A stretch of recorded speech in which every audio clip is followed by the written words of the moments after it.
On a cold spring morning in 1688, in the quiet Pennsylvania settlement of Germantown, a small band of Quaker settlers leaned into a wooden table and placed before their meeting a bold and shocking question: are we complicit in human bondage? What followed, and colonial laws quietly reinforced could simply say, "I will not be a slave," was inconceivable to voice. Among them stood Francis Daniel Pastorius, a teacher and leader. These men were deeply rooted in the Quaker tradition, the religious society. Over many meetings, they could not ignore the contradiction. They're tolerating slavery. In a called the Germantown Petition Against Slavery, Why of Slavery. In the petition they asked, "How can we stand idle while limited, yet the implications trembled?" The petition yearly meetings, but its reception was lukewarm. Still, the act of asking the question marked a crack in freedom. Why was significant? First, context. The colonial economy did depend on forced labor. Indenture, servitude, and race-based slavery already wrestling with conscience. By the 1670s and 80s, sent with Christian equality. The Germantown Petition therefore publicly articulated that slavery might be wrong. But the world around them was unready. Many colonists considered enslaved people property. The law and economy reinforced that, almost forgotten for 150 years. Still, whispers in 1700, Boston's Judge Samuel Sewall published The Selling of Joseph, in which he argued for equality of all people as descendants of seeds for later abolitionist thought. In the 1750s, Quaker teacher Anthony Benezet in Philadelphia began writing a groundwork for the first formal abolition group in America, the Society for the Relief of Free Negroes unlawfully not have seen fulfilled in their lifetime. And they asked, "Can we claim liberty for ourselves if we deny it to others?" Would resonate through the American Revolution. It matters, because the nation's founding narrative celebrates freedom and equality. Yet those very optimism. These hidden heroes remind us that the fight for liberty often begins with a whisper. What followed was not story of Vermont, then independent, banned slavery. The idea of abolition matured slowly into organization. The tale of the Germantown Petition and the Quaker men is not just history. It's a mirror. In a system built for the opposite. The birth of a dangerous idea, this is the story. In a town would grow into roars of abolition, emancipation, and civil rights. The hidden heroes may not have wielded armies or published best-selling books, but they ask the question that initiates every revolution. Is this right? And in asking, they changed the course of history.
Faith, Fire, and Forbidden Words. How preachers, printers, and philosophers risked everything to speak against the unthinkable. In the winter of 1816, in a modest room lit by candlelight in Virginia, a young Presbyterian minister held a freshly printed pamphlet in trembling hands. With a bold title that dared to speak what few would whisper, "Slavery Irreconcilable with the Gospel," he prepared to deliver it to a congregation of slave owners. The silence that followed his sermon was deeper than the pews themselves. What he had done was unprecedented. He had unleashed fire, faith's fire, against a system built on silence and chains. That moment, fraught with danger, ignited a movement of clergymen, printers, and philosophers who risked everything to speak the unthinkable. 1. A quiet world of chains and complicity. In early America, the entrenched institution of slavery cast its long shadow across colonies and states alike. Plantation owners, merchants, indentured servants, printers, preachers, all operated within a system that presumed bondage as natural. Religious services were held next to auction blocks. The printing press churned out almanacs, advertisements, and notices of runaway enslaved persons. The pulpit often spoke of submission, obedience, and providence, but rarely liberty. The idea that someone might stand and publicly assert that slavery was morally indefensible was dangerous indeed. Yet at the late 18th and early 19th centuries, the winds of change were stirring. A wave of revivalism, the First Great Awakening, 1730s-40s, and later the Second Great Awakening, early 19th century, preached the spiritual equality of all souls before God. That message planted enormous seeds. What if spiritual equality meant freedom from earthly bondage too? Many preachers, philosophers, and printers began to ask. Enter George Bourne, 18 to 1845. Born in England and later immigrating to the United States, Bourne became a Presbyterian minister who refused to soften his words about slavery. He was one of the first American public proclaimers of immediate emancipation without compensation.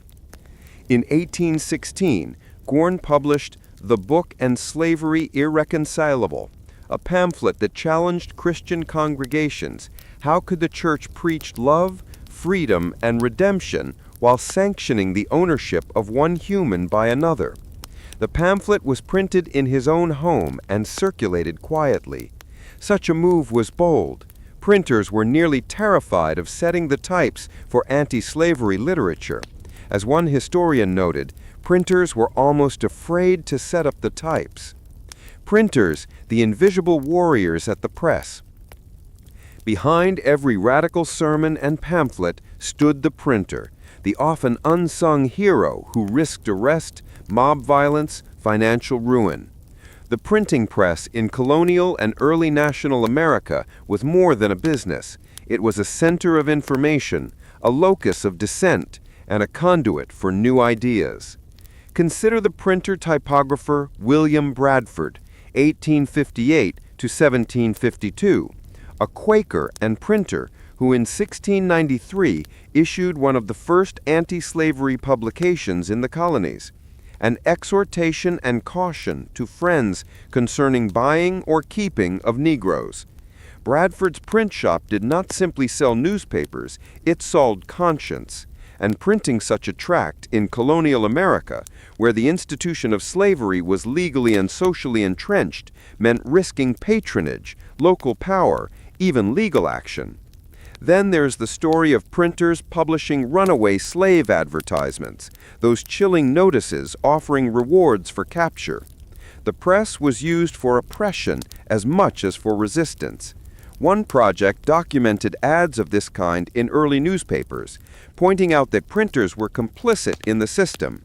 But some printers turned the press against the very system that had empowered them. By the 1830s and 1840s, printers faced mob destruction, threats, legal constraints.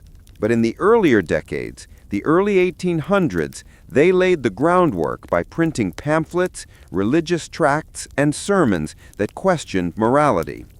Without the presses, the words of men like Bourne would have remained whispers unheard. 4.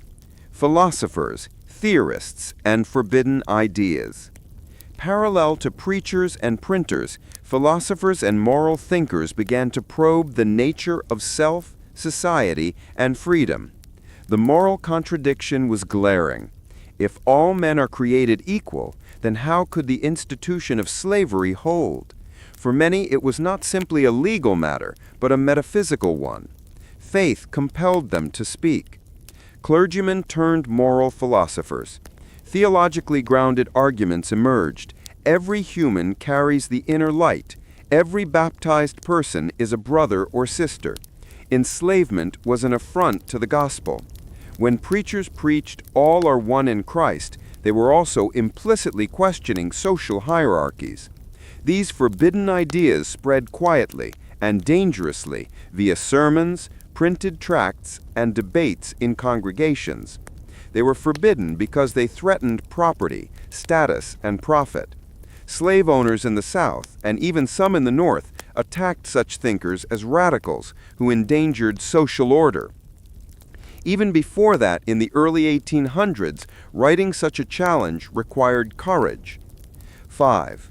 A confluence of faith, print, and action.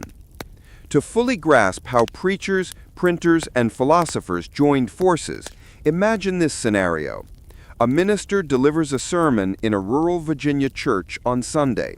He quotes from his publisher's pamphlet printed 2 months earlier. Among the congregation sits some plantation owner who purchased the pamphlet out of curiosity. The sermon ends with a call to free the enslaved and repent of complicity. On Monday, the local printer sets new type for the next issue of the regional religious journal. The typesetting room echoes with the clinks of metal as he considers including the source of the sermon. The pamphlet moves into circulation.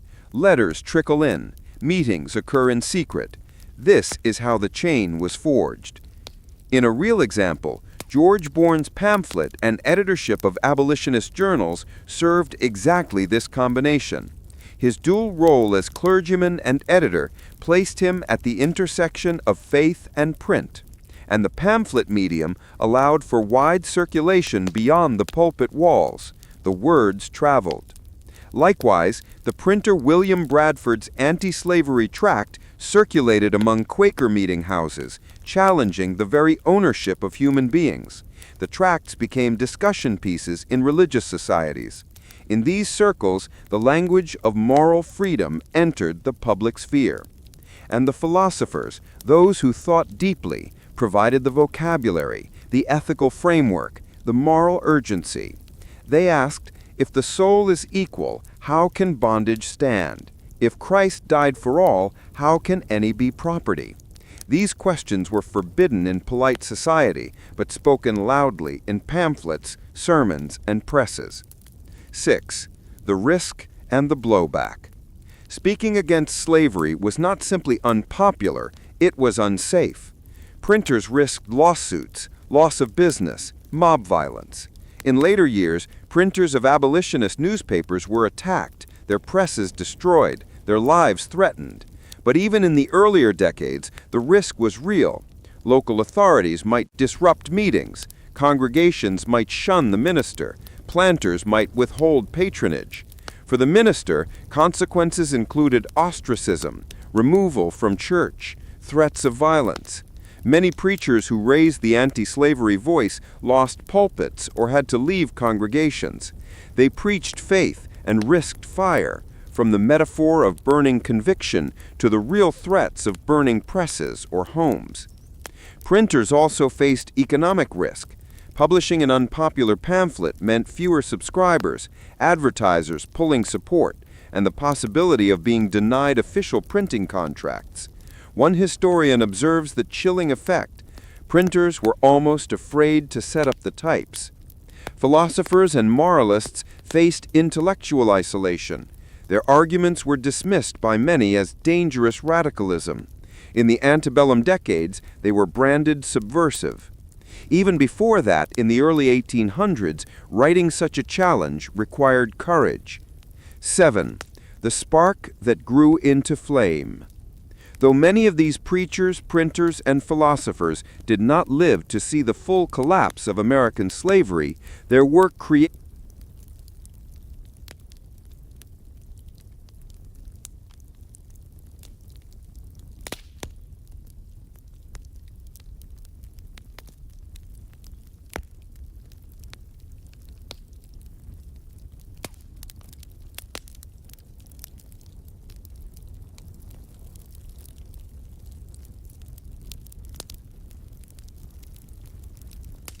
6. The risk and the blowback.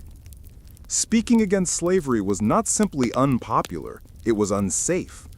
Printers risked lawsuits, loss of business, violent mobs. In later years, printers of abolitionist newspapers were attacked, their presses destroyed, their lives threatened.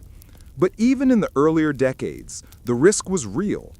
Local authorities might disrupt meetings, congregations might shun the minister, planters might withhold patronage. For the minister, consequences included ostracism, removal of church, threats of violence. Many preachers who raised the anti-slavery voice lost pulpits or had to leave congregations. They preached faith and risked fire, from the metaphor of burning conviction to the real threats of burning presses or homes. Printers also faced economic risk. Publishing an unpopular pamphlet meant fewer subscribers, advertisers pulling support, and the possibility of being denied official printing contracts. One historian observes the chilling effect. Printers were almost afraid to set up the types. Philosophers and moralists face intellectual isolation. Their arguments were dismissed by many as dangerous radicalism. In the antebellum decades, they were branded subversive. Even before that, in the early 1800s, writing such a challenge required courage. 7. The spark that grew into flame. Though many of these preachers, printers, and philosophers did not live to see the full collapse of American slavery, their work created the architecture of dissent. The language of freedom evolved from whispered sermons to published tracts, to newspapers, to national abolitionist societies. The press circulated ideas, the pulpit gave them moral weight, the philosopher gave them intellectual coherence. When millions later took up the cause of abolition, they stood on the shoulders of these early voices. Their words were dangerous, but necessary. They asked, how can one preach liberty and own another human being? They questioned the economic, social, religious foundations of a system built on bondage. They refused silence. 8. Why this matters for a U.S. audience today. For American audiences living in the 21st century, this story holds profound significance. It shows that the fight for justice often begins in unexpected places. Quiet churches, small print shops, late-night studies. It reminds us that freedom is not only political, but moral and intellectual. The title you asked for, Faith, Fire, and Forbidden Words, captures this dynamic precisely. Faith powered the preacher. Fire, both metaphorical and literal, drove the printer's endeavor, and forbidden words broke the spell of silence. These early abolitionist voices laid the moral foundation for the great struggles ahead.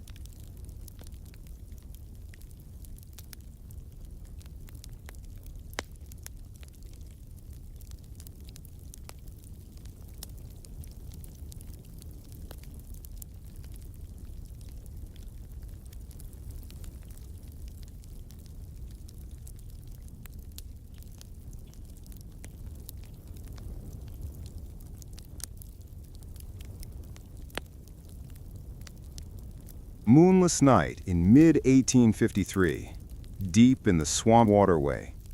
Huddled inside are 8 enslaved men and women, their breath shallow, hearts pounding. Ahead lies the Mississippi River and the promise of freedom. But behind them, the full force of slave catchers, bloodhounds, and ruthless bounty hunters. At their side, unseen, is a network of rebels working beneath the law, risking everything for one cause: liberty. This is the story of the Underground Railroad, the Underground Flame, rebels beneath the law. From the late 18th century into the American Civil War, a hidden network of secret routes, safe houses, abolitionist guides, and daring fugitives threaded through the United States, reaching north to free states and into Canada, and even south to Mexico. This network has become mythologized, but its power lay not in legend alone, but in the courageous, real lives of hundreds of thousands of people who dared to break the laws of bondage and assist others to escape. Genesis of a secret movement. Slavery in the United States was a brutal machine of law, commerce, and force. From the Atlantic coast through the Deep South, the institution was protected by statutes, court rulings, and local custom. For an enslaved person, escape often meant death, torture, re-enslavement, or separation from loved ones. Into that system stepped ordinary people, free African Americans, white abolitionists, Quakers, Native Americans, who began quietly aiding escapees. The movement was informal, no central office, no printed brochures, no overt badges, but it grew in strength and daring. It was called the Underground Railroad, though there were neither actual rail tracks nor always underground tunnels. The terminology, stations, conductors, passengers, was metaphorical, but conveyed the secrecy and coordination involved. One of the earliest documented escape routes predates what most imagine. Escapes into Spanish Florida, into Mexico, and other border zones began in the late 1700s and early 1800s. But the form the movement took in the 1830s to 1860s became emblematic of American resistance to slavery. A desperate escape, the crossing at Red Oak. Let's return to that night in mid-1853. The skiff enters a cypress swamp where the moonlight rarely penetrates. The conductor, a free black man named John Parker, formerly enslaved in Virginia, navigates by memory of hidden waypoints, a carved X on a moss-hung tree, a lighted lantern in the window of a Quaker farmhouse, and the sound of a bell at dawn. Parker had already helped dozens escape. One night in 1864, he wrote of a rescue across the Ohio. After that, there was no stopping until we delivered our charges at Red Oak Station of the Underground Railroad. That very methodology had been developed years earlier in lesser-known corridors. Tonight's corridor took them across waterways, then north through free states and possibly onward to Canada. The fugitives were guided by the morality of the helpers, but also by the practical: hidden basements, barns with secret compartments, churches with false floors. For every safe house the overseers didn't know about, for every safe river crossing, there lay huge risk. Coordinated chaos, how the network functioned. The network was decentralized. According to the National Park Service, the Underground Railroad was a covert and sometimes informal network of routes, safe houses, and resources spread across the country, rather than a rigid organization. Participants often did not know they were part of a larger chain. They simply acted on conscience. Many of these stations were homes of Quakers, free blacks, or sympathetic white neighbors who risked fines, imprisonment, or violence. Routes hugged rivers, canals, forests. One such maritime route used steamboats, skiffs, and hidden river landings. Each passenger traveled often without food, sometimes in shackles or hiding in coffins, or disguised as non-human cargo. Recapture was real. The famed 1850 Fugitive Slave Act made aiding escape illegal and empowered slave catchers across borders. Joined forces, black and white, free and enslaved.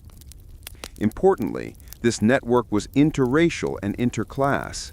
Free black men and women, formerly enslaved persons, white northern abolitionists, Native Americans, a complex coalition. Freedoms were unsafe. The same laws that protected property rights protected slavery. By helping escapees, conductors were committing acts of civil disobedience. Historian Joshua Marks calls it the first interracial mass movement that asserted the principle of personal, active responsibility for others' human rights. For example, villagers in western New York hid escapees in barns. Quaker houses in Pennsylvania kept lanterns lit as signals. Steamboat workers on the Ohio or Mississippi sometimes slipped escapees aboard. Each stop was a gamble. Each decision to flee was weighed, remain in bondage or risk the unknown path. The toll and the triumph. For those escaping, success was hard-won.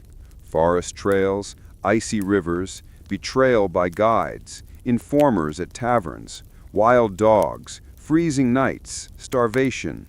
One article notes that many fled by themselves or in small numbers, leaving behind family members. They traveled hundreds of miles across unknown lands and rivers by foot, boat, or wagon. For those aiding, the danger was equally great. If captured, they faced jail, fines, property loss, or violence. After the Fugitive Slave Act of 1850, the stakes rose. There were legal rewards for capture and little immunity for station masters. Yet the triumphs built quietly. Across the decades, thousands reached Canada, settled in free communities, built new lives. Some houses served as grand central stations, such as the home of Levi Coffin in Indiana, Ohio, whose records estimate greater than 2,000 persons aided.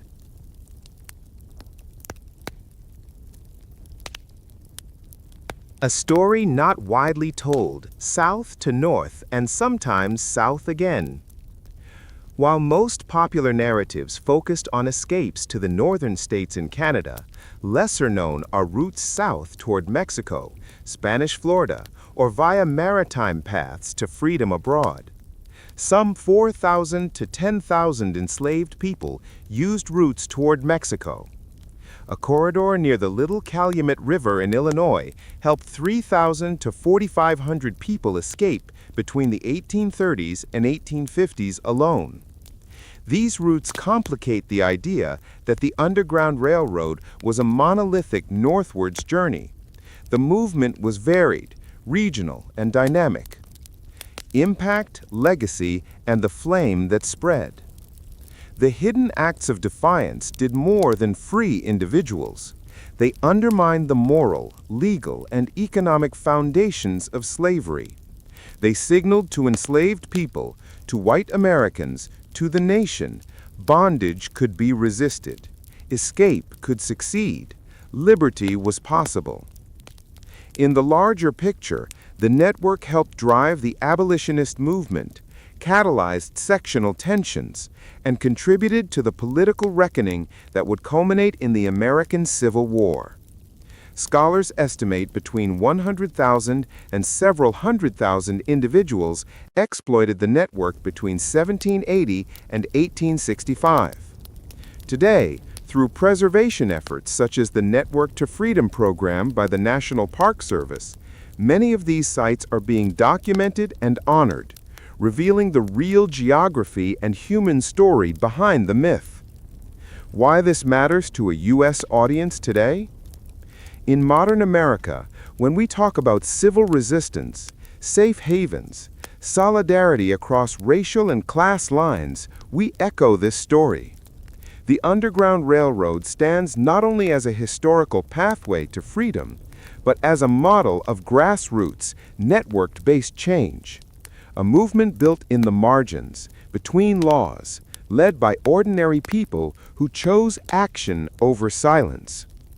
The chapter title, The Underground Flame, Rebels Beneath the Law, is apt, because what glowed in the darkness of nighttime escapes was a flame of hope. It was illegal, clandestine, dangerous, and yet essential. For an American audience, it reminds us that heroes are not always those with medals in daylight, but often anonymous figures in hidden safe rooms, river skiffs, lantern-lit farmhouses.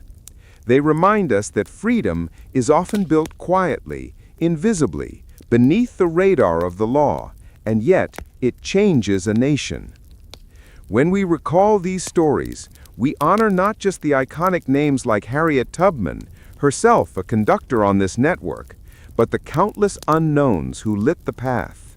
Their risk, their planning, their compassion made escape possible. Voices in chains. The courage of the forgotten. From enslaved storytellers to silent allies, the unknown men and women who carried truth through fear. The whispers that wouldn't die. The fire crackled low in the cabin's hearth. Outside, the plantation slept under a moon as pale as ash. Inside, a woman's voice rose softly, steady, rhythmic, woven with pain and power. They tried to silence us, she whispered, but the wind still carries our names. Her name was Sarah Bradford, known to her people as Mama Sarah, an enslaved storyteller in Georgia, 1842. She had no books, no pen, no paper, only memory and courage. Every night, she spoke in coded tales about animals and spirits, rivers that talked, and stars that led the brave northward. Her stories were forbidden, but they were her rebellion, her way to keep hope breathing in a world built on chains. The language of survival. History remembers few like Mama Sarah, but thousands carried her spirit. They were storytellers, drummers, seamstresses, cooks, and field hands, ordinary souls who turned everyday acts into resistance. Songs like "Follow the Drinking Gourd" seemed like lullabies. In truth, they were maps, teaching enslaved people how to follow the stars toward freedom. Quilt patterns hung on fences told secret directions. A log cabin pattern meant safe house nearby. A bear paw meant head north. These weren't just stories or songs. They were a hidden communication network built on rhythm and memory, an oral code that outsmarted slave masters, guards, and bounty hunters. Every word was a risk. Every note was a rebellion. The Unwritten Freedom Network. Long before the Underground Railroad became famous, there was another railroad, the Underground of Voices. From the Carolinas to the Mississippi River, enslaved storytellers passed along coded myths that disguised real escape routes. One of them was the legend of the North Star Woman. It told of a spirit who came at night to guide lost souls north. Children heard it as a bedtime tale, but adults knew it was a signal. The North Star Woman meant the time has come. Later, historians discovered that this story had traveled across multiple states, its version slightly changing, but its message the same. It was one of the earliest examples of collective cultural resistance, a story told not to entertain, but to survive. The courage of the invisible. Freedom had its heroes, Harriet Tubman, Frederick Douglass, and others whose names shaped history. But for every Tubman, there were 100 unnamed allies. Take Elias Brewster, a white printer from Maryland, who secretly pressed anti-slavery pamphlets between religious tracts in 1836. When he was caught, his shop was burned and he was nearly lynched. But before the mob came, his apprentice, a young black boy named Jonah, hid the original printing plates in a hollow wall. They were never found. Or Rachel Parris, an enslaved woman who worked in the kitchen of a Confederate general's house in 1863. She couldn't read or write, but she memorized military conversations and passed them word for word to Union scouts. She was never recognized in history books, yet one report from the National Archives mentions an unnamed colored woman whose intelligence altered the course of troop movement near Richmond. That was Rachel. Their courage lived in silence, in whispers, glances, and acts no one saw, but history never forgot. When truth became a weapon. By the 1850s, abolitionists had begun to understand the power of story, especially the voices of those who had lived the nightmare. In 1845, Frederick Douglass's autobiography shook America. But what few know is that dozens of enslaved people had been telling their own stories in secret long before The price of conscience. When moral awakening turned neighbors into enemies. The year was 1851, and the air in Christiana, Pennsylvania was heavy with unease. The night insects hummed, but behind shuttered loaded his rifle. His wife, Eliza, watched in silence. Loaded his rifle. His wife, Eliza, watched in silence, but for pursuit. Slave catchers were coming. Parker wasn't a soldier, but that night he prepared for war, not against a nation, but against, rather than law, defied the United States government itself. The law of chains, slaves to their owners. It was a law that demanded betrayal of conscience. A teacher in Boston was split not by borders, but by morality. In towns like Christiana, where escaped slaves had built small, peaceful communities, fear grew like wildfire. Freedom had never felt so fragile. Chains. Still, Parker chose defiance. If they bring storm. Christiana was a strange place in the 1850s by principle. There were Quakers who refused to bear arms, yet hid runaways in their barns, and free black men who organized secret. A wealthy slave owner from Maryland was coming here. He was bringing guns, warrants, and vengeance. At dawn on September 11th, a confrontation lasted minutes but changed history. Gorsuch and his men, a signal. Within minutes, black farmers and abolitionist allies rushed to the scene. A Quaker neighbor named Castor Hanway, a man who had sworn never to harm another soul, arrived and fire erupted. When the smoke cleared, Edward Gorsuch lay dead, his son wounded, and Parker, the man he had come to capture, was gone, vanished into the woods. Abolitionists were criminals. To many in the dozens were arrested, including Castor Hanway. The charge? Treason against the United States. The reasoning?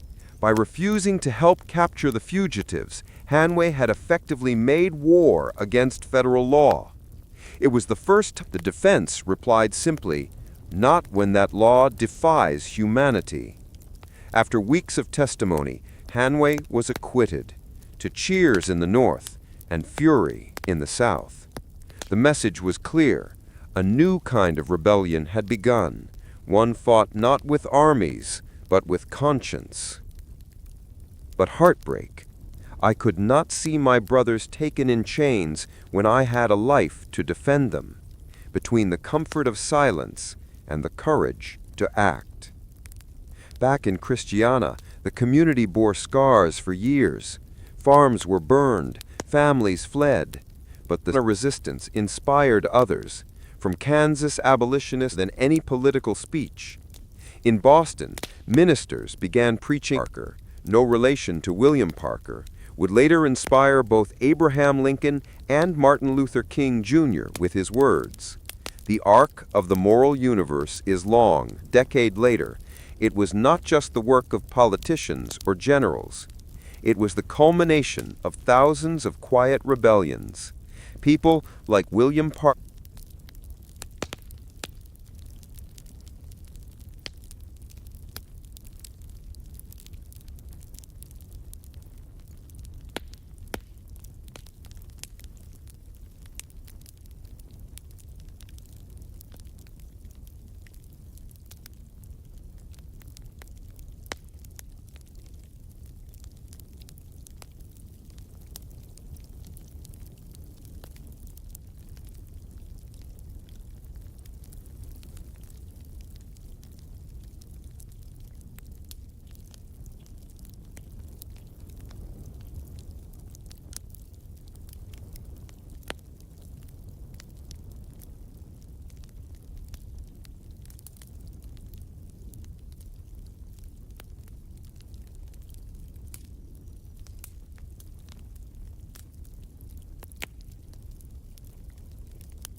of freedom, the legacy they roar, shaping America's moral compass.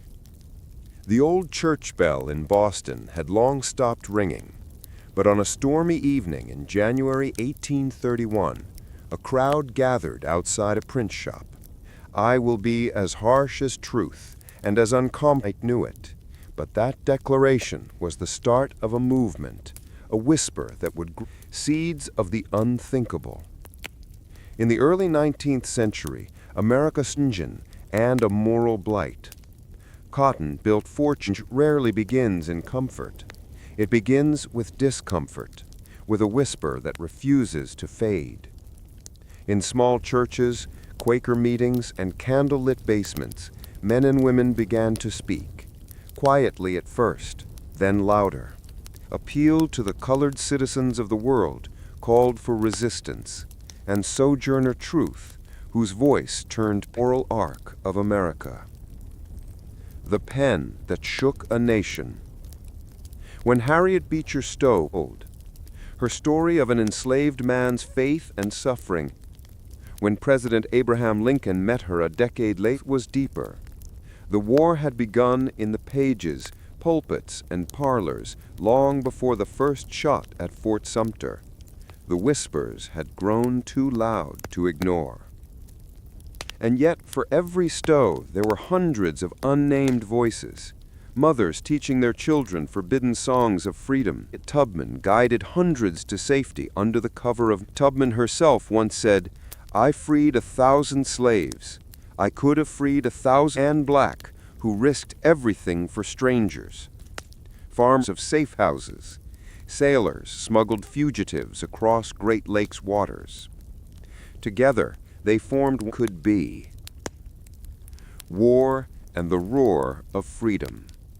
When the Civil War erupted in 1861, it was formerly silenced voices now sang in camps of 1863 was not a sudden stroke from the slave songs that carried secret messages. Finally came, it did not arrive as a gift. It arrived as a hard-won truth, earned through blood, words, and will, but of memory. Could a nation built on division? Slaves became teachers, legislators, and ministers. Black schools with Reconstruction came resistance. But echoes are powerful things. Including W.E.B. Du Bois and Ida Wells, founded the NAACP. Their mission, to turn the whisper of equality into the law. Every movement that followed, from the Harlem Renaissance to the Civil Rights Movement of the 1960s, carried those same echoes. The moral compass reborn. A century aimed that one day this nation will rise. King's dream was Harriet Tubman's hope. Sojourner Truth's defiance. Every march, every song, every act of courage was the legacy of had indeed become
Legacy in the present.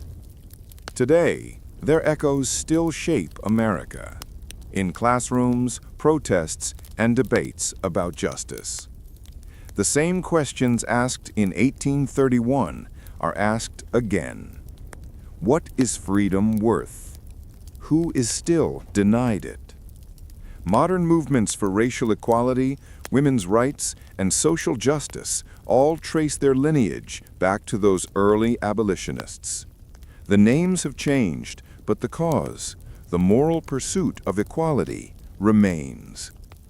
When activists chant in the streets today, when teachers tell their students about the courage of those who came before, they are continuing a conversation that began in whispers nearly 200 years ago.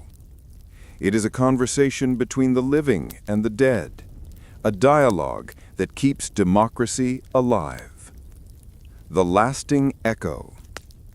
In a museum in Washington, D.C., a faded copy of The Liberator rests under glass.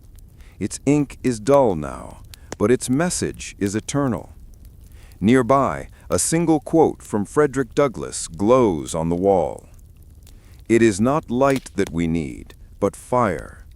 It is not the gentle shower, but thunder." The thunder he spoke of still rolls in every act of moral courage, every protest for justice, every heart that refuses to accept silence. Freedom, after all, is not a destination. It is an echo, one that demands to be answered again and again. Echoes of Freedom is not just history, it is inheritance.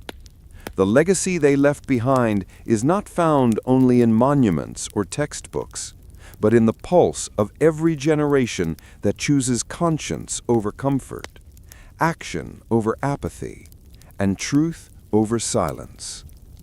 Their whispers became a roar, and that roar, that moral sound, is still shaping America's heart today.